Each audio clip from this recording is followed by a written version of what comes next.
Calvin?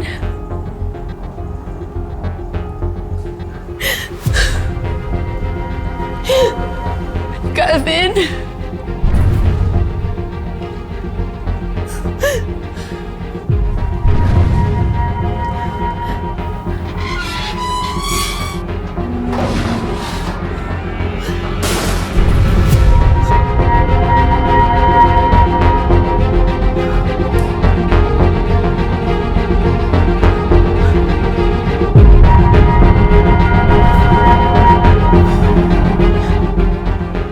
Calvin? Calvin, mag-isa lang akong pumunta dito katulad ng sinabi ko sa'yo. Calvin, salamat nagpunta ka. Calvin, yung anak ko, pwede bang ibalik mo na sa akin yung anak ko? Nakikiusap ako sa'yo. Yan lang ang dahilan kaya kinita mo ako.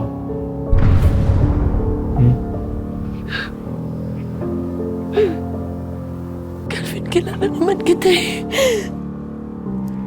Diba, sabi mo noon na... Sabi mo sa akin noon na mahal mo ko.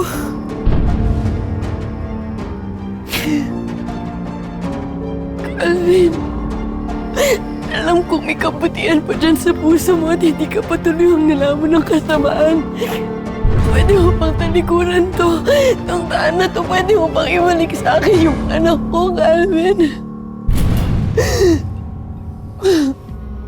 Please.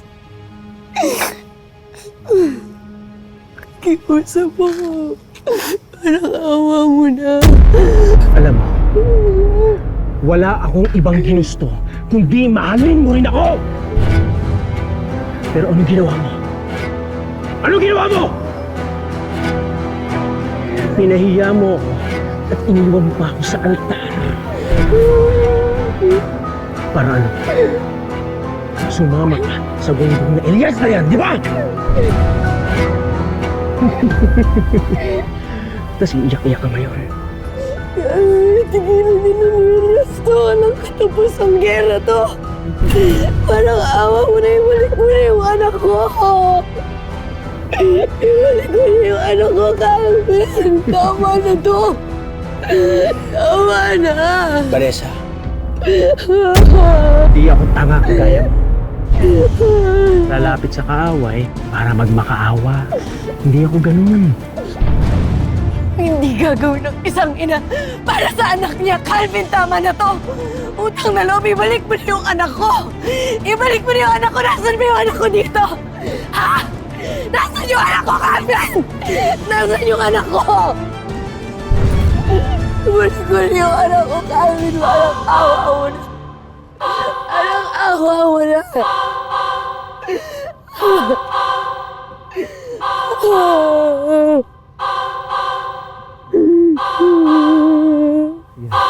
Sige na.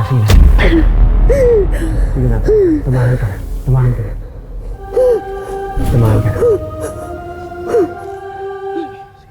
Mamalik mo na.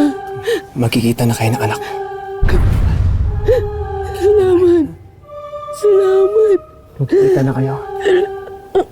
Magkikita na kayo. Kasi gagamitin ko yung dalawa para patayin si Edgardo at si Elias. Tumahimik ka na.